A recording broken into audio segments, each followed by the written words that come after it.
Okay guys, I'm not kidding when I say I don't have a nut, and this is the only way I can get it off. Just to show you how it does come off with a screwdriver.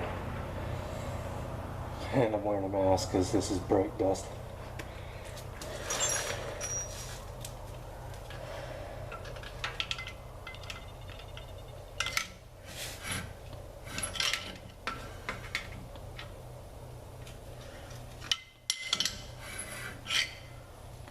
And you just work it around as well as the back. As it gets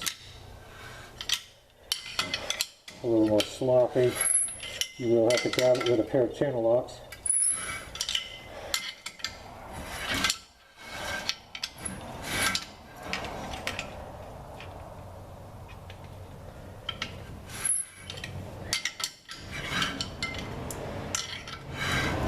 But you get the point, and that's how I tighten it too. And then I just grab a pair of channel locks and finish spinning it off the rest of the way. So, that's that.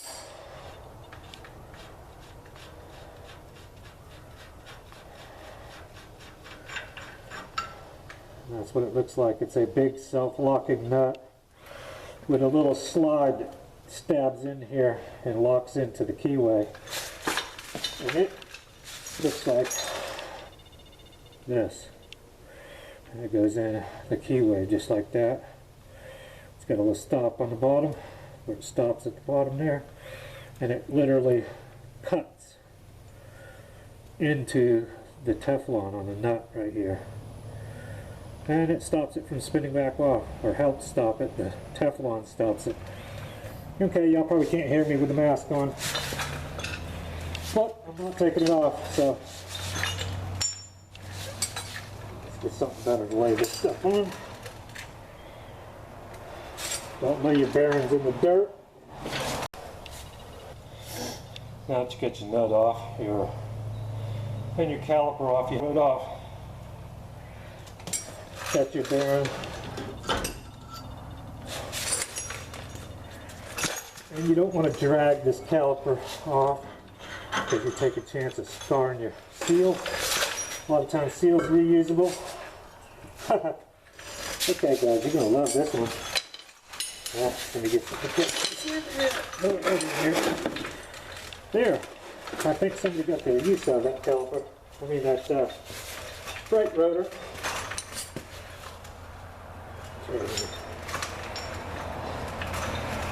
Got that nice storage.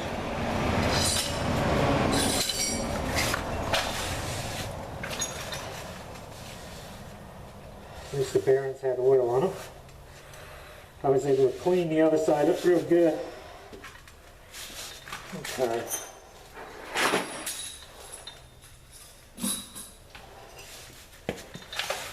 Alright, can you all see that rotor? Yes, you can.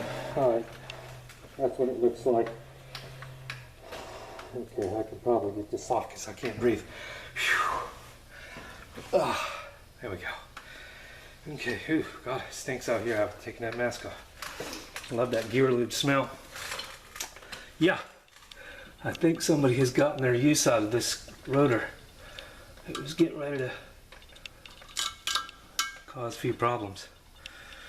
Okay, well, here comes the fun part. Let me tell you guys.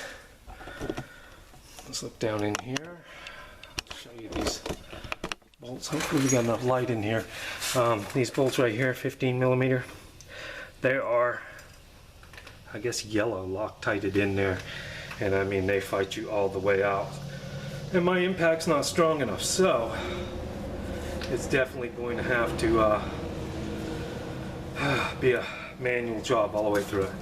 Okay, yeah, it looks like emergency brakes are got a little gear lube on them.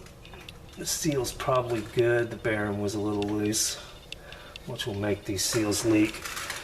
I'm a firm believer that you need a little bit of preload on these. Everybody says put them in until they tighten down and loosen them up to where they're loose. Nah, These are heavy axles, heavy tires, and you need preload on these bearings. Not a lot, but enough to where there's absolutely zero play. It's an oil bearing that can handle quite a bit of tension. And if it is a little bit loose, this is the result. You get a leaky seal, and you get your emergency brakes all gooey, nasty, and it leaks past your seal right here. All this will have to be cleaned up.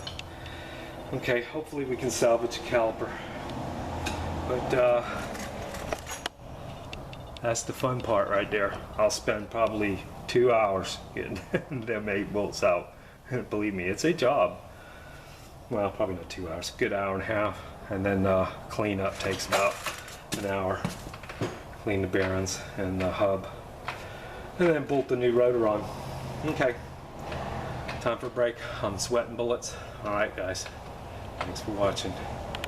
I'll show you what it looks like when I get it off.